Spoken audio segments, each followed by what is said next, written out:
to another episode of Remembering Forgotten Memories, or Throwback Thursday, whatever the hell you'd prefer to call it. I look like a hot mess because I was already down for the night, I was already asleep for the night, when I suddenly remembered, it's still Thursday. I could still film this, so I'm doing it, because I haven't filmed one of these in I don't know how long, but it's been a while, and I randomly didn't upload for like 4 days in a row, so you guys deserve more content, so here you go. It may not be the greatest story in the world, but not all of these are. So, this is the story of the only time in my entire life that I've ever driven a car. Once. 34. I've only driven a car once. It was not with a license, I was 12. So, this is obviously not counting the years of having one of those little Power Wheels cars, although I suppose I could talk about that too. I loved that stupid little car, by the way. Actually, yeah, let's talk about that one first, just flesh this video out a little longer, because otherwise it's gonna be a real short story, so let's talk about the Power Wheels first. So, for my 5th birthday, my big present I got was one of those Power Wheels cars, and that thing, let me preface this by saying, I went into it wanting the frickin' stupid Barbie car, but when I saw what I got, I did not give a shit about the Barbie car anymore. That went out the window, because what I got was way the hell cooler than the Barbie car or the Barbie Jeep. I got a frickin' red Corvette, which I think is a hell of a lot cooler than the Barbie car. Little did I know that like 20 years later my dad would end up with the real-life version of that exact model of Corvette. It sounds way loftier than it actually is. It was already like a 20 or 30-year-old car by the time he got it, so it's not as cool as it sounds saying it out loud, so it ain't that fancy. But anyway, it was his midlife crisis car, what can I tell you? But anyway, not about him. So I got my freaking little red Power Wheels, but my birthday's in the dead of winter, freaking January, when 9 times out of 10, it is pouring down rain. So I couldn't go outside and play with this. Any normal parent would have given this present outside, but again, because it was pouring down rain, because it's frickin' January, because how easily I get sick, they weren't gonna put me out in the rain and the cold to where I would inevitably get sick. It was set up in the middle of the living room, and I had zero warning that this was even a thing. I didn't know I was getting my big present very first thing in the morning, because usually I have to wait till like nighttime to do presents on my birthday. That's always been a thing, don't know why, it's just always been a thing. But, excuse me. So, I walk out there. I still remember this vividly, clear as a bell to this day. Walking out of my bedroom, through my parents' room, past my sister's crib because she was still a baby. I still only had one sibling at that point, it was that little. Out to the living room, and here is this miraculous red Corvette Power Wheels in the middle of the living room with a big ol' honkin' bow on it, and it was just the coolest thing, and I screamed, and I literally jumped into that freaking car. I wasted literally no time, just foot to pedal and across the living room in there, and I'm just like, wait, don't drive it in the house. I have it in here so it won't get rained on. Don't drive it in the house. Yeah, good luck with that. He ended up making a deal with me. Okay, you can drive it a little bit. Just backwards and forwards over a couple feet, but no further than that. Don't crash into anything. Fair enough deal. Which obviously got boring after a few minutes, but I'm looking at all the details. It's got its own little glove compartment, it's got a radio, it's got a key that turns on it, it's got a little car phone in it, which seemed like the height of technology back then, because, I mean, back in 1990, a cell phone, practically no one had, and if you did, the base was in like a briefcase, and it was like a brick that you would hold on to. My uncle had one because he did real estate, but Yeah, no, to have a car phone though, that is cutting edge. And my grandpa had one of those, the real life version of it. So I was just like, and I for some reason thought even having a toy version of that was just like the coolest goddamn thing. But I have the toy version of it. Oh my god. And I'm looking at all the details, and I hop out, and I'm like, the hood opens, and it has a motor. Never mind that it's a plastic motor, and it's powered by a battery, but don't tell 5-year-old me that. There was like this little stick thing you could put in there to prop open the hood, which, oh my god, now I can pretend I'm working on a car just like my daddy. Oh my god, it's so cool. Yeah, that. I love that freaking car. um, but what I loved more that particular day, with having it in the living room,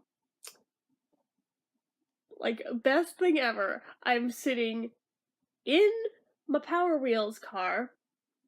I've got my old school NES booted up, and I'm playing freaking Duck Hunt from in the car.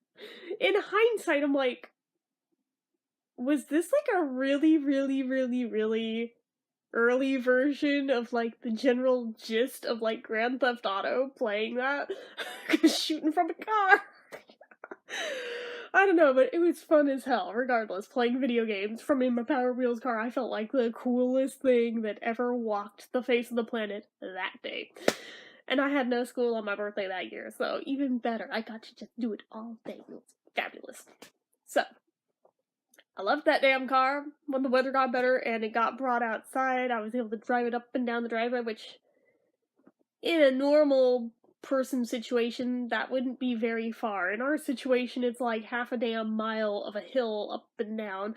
Um, I wasn't able to go all the way up it because the little motor on there was only powerful enough to go to where the incline just barely started, and then it would just peter out. So it was fairly self-limiting that way, which is good because I could have seen my dumbass self trying to take that on the street had it not been for that. So small mercies.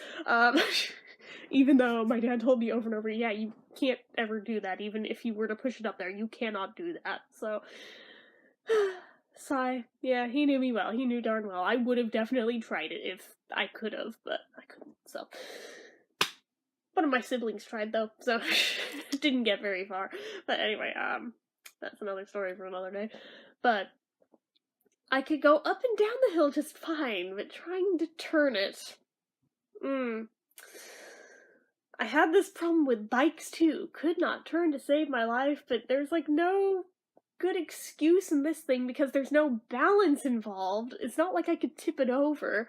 Just, I had such bad spatial awareness, I could not figure out where is the best spot to actually turn and to back up and to turn further without running into the fence on either side of the driveway. So usually this would turn into, okay, so if this is the driveway, like up and down ways, right? And I'm driving my little car along, and I decide I want to turn it around. I get it turned about parallel this, or I guess perpendicular this way. And for some reason, my brain like just did not connect to turn it the rest of the way, and would just turn into, run into the freaking fence. Reverse! Hit the other fence. Hit the fence. Hit the other fence. And after a while, I decided this was just a fun game, because basically I have invented my own bumper cars at home with one car and some fences, and I liked the way it vibrated. Yeah, I know. Gross. But, so I started intentionally ramming it back and forth into the fences and scuffed the crap out of the front and back ends of this poor darling car. And my dad repainted it at one point to try to fix the damage I had done, but I ended up redoing it, and then he was like, yeah, screw you, you can live with it this time, and that is how it stayed for the rest of its life. But, I don't think I ever got to where I could make a smooth turn, like a nice U-turn, and come back down without hitting either of those damn fences. And when it came to bikes, I couldn't either. I didn't hit the fences, I would just topple over like an idiot.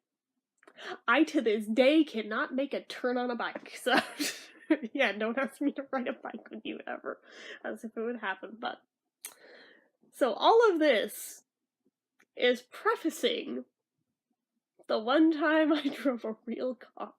at age 12. Now, this wasn't behind my dad's back or anything. He condoned this. Because, again, this driveway is like half a mile long, right? So it's not really on the street. It's private property, therefore, technically not breaking a law. If anything gets damaged, it's his own damn property and it's his own damn problem, right? Right. So, he decides, at this point, he had, like, this really, really big-ass, oversized Cadillac. Like, some would have nicknamed it, like, a Pimp Daddy Caddy. It was that style Cadillac. It was also hella old.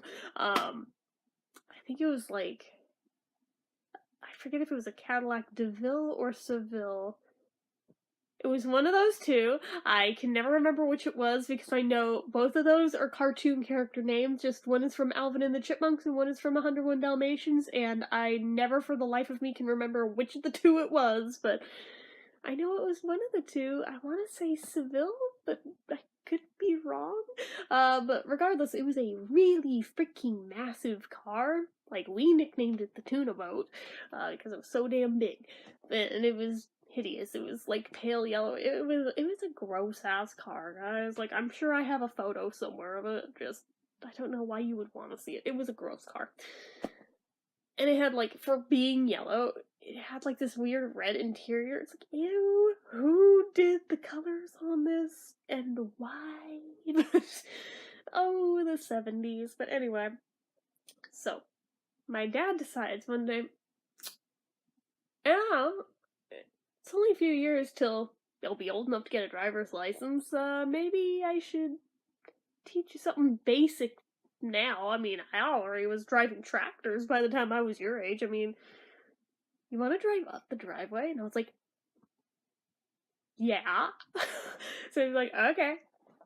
So he gets me in the driver's seat, which, teeny tiny little me, for as tiny as I am as a grown-ass adult, I was even tinier then, could not for the life of me see the hell out of that windshield at all. But I mean, it's a straight line, so I mean, try to figure out by looking out the side window if I've got it at least relatively straight. I can figure this out. Told me which one's the brake, which one's the gas. Obviously, you know how to use a steering wheel. Here's the thing with the gears. Is that a clutch? Is that a shifter? I don't know what it's called. I'm sure I knew that day. Again, only time in my entire life I've driven a car, so therefore I've never needed to know this info, but I'm sure you know what I'm talking about. Regardless. He gets in the passenger seat, and he tells me slowly, carefully, drive up the driveway. Okay, I can do that. And I did do that. Perfectly fine. Dropped the thing. I did do that perfectly fine, without a problem. And I thought I was done. I figured he was going to have me swap spots with him. He'd drive it back down, or we'd go somewhere. Since, you know, we're already at the top of the driveway, may as well go somewhere. But no, he was just like, okay, you did a good job with that. Now back down it. There's not enough room to turn around. No, you're not going to turn around. You're just going to reverse and do it backwards. This was my fatal flaw that day. I didn't even make it very far. I think I made it a grand total of probably not further than 10 or 15 feet before I hit a fence. Because, okay, I was able to get it in reverse. Without help even, to boot. And I didn't go fast. It's not like this was like big impact or anything. It was a big car in an old fence. So I mean, it wasn't that dramatic. Just shock value because he didn't expect me to screw this up after I'd so flawlessly pulled off driving up the driveway. But he forgot I am teeny tiny and cannot see for shit out the windows because I'm too short. But and he didn't give me a phone book or anything to sit on. But he really didn't think it out, because just because he was doing that at that age, he forgot he was already like more than a foot taller than me at that age and could see out of the damn car that he learned in. I could not. He also didn't have to learn on a hill, so there's that. But anyway, so I have it in reverse. I'm starting to go. thinking nothing of it, and I'm not realizing the car is veering slowly to the left backwards until all of a sudden I feel the car is starting to vibrate a little bit, and I'm like, what the hell is that? And he's yelling at me, stop, stop, stop, stop. And I panic because he yelled at me, and I hit the gas instead of the brake. And now I'm totally over that fence. All the way over it. Before I remember, wait, wrong pedal, other one. Yeah, he was not pleased with me. His car was okay. The fence was not. That part of the fence stayed damaged for probably the better part of 10 years before he finally decided to fix it because he was that stubborn and petty. But it's not like he asked me to fix it and I just didn't. I was never asked to do it. He was gonna do it and then just never did. But, and now the land that this house sits on is where that fence was. Fun fact. But anyway, yeah, I got out of the car after he yelled at me to get out of the driver's seat, and I go look at the damage, and I'm like, but I wasn't even going that fast. I was going like 5 miles an hour. Yeah, till you hit the gas. Oh yeah, and I'm looking at it, and it's all the way on the ground, and oh no, and there's like maybe 2 or 3 like segments of the fence that are all the way down. But again, these are really old, dilapidated fences, to be fair. To be 100% fair. But I did still hit them, and was completely oblivious that I was going off to the side, which really, really sucks. He's like, wow, I know that you sucked at driving the little red car when you were little, but I thought you'd do better with a real one. Apparently you're just as bad at that. And I've seen how you drive in video games, and apparently you're just as bad as you are at those. I'm like, thanks for the vote of confidence. Wow, thanks. I never drove a car again. However, that is not why I never drove a car again. That just... It's a fun story, but it had nothing to do with my decision to not drive. It's because I really can't see out of this side. But that is neither here nor there. Still. Everybody assumes when they hear that story of, oh my god, you poor thing, you were so traumatized, you would do better now. It's like, oh no, that's not why I don't drive. But that's really cute that you think it is, but no, that's not why I don't drive. If we count, like, go-karts in bumper cars, I guess technically I've driven those, although obviously bumper cars, the whole point is to crash into shit, so I don't think that counts. And the go-karts were on a track where you really couldn't screw this up, so, like, again, that I don't feel like that really counts. It's not like a car. So, oh goodness, I've been babbling for the better part of 20 minutes. That's decent, I think. Especially since I didn't think the story would originally even go 5 minutes. So, alright, I think that's fair. So, gonna go ahead and wrap this up and try to get it up on the site and go back to bed. Because, like I said, I was already down for the night when I suddenly remembered it's Thursday. I should film one of these. So, hopefully you guys enjoyed my misfortune once again, as usual. If you did, go ahead and give this video a like. If you're not already and you'd like to be, click subscribe, hit that notification bell icon so you never miss an upload, leave comments down below. Have any of you guys lived a similar experience to that when you were learning to drive, or even after you learned to drive? Anything at all like that, or just any random thing about anything you feel like leave it all down below. If you like what I do, and I know how to do my sign off. I'm really tired, guys. I'm sorry. Make sure you're following my social media accounts. Are all listed down below. My Facebook fan page, my Twitter, my Instagram, Etsy. It's all down below. And if you like what I do here on this channel and you'd like to help support it, the donation link, as always, is down in the description. Okay, for real. Going to bed now. Good night.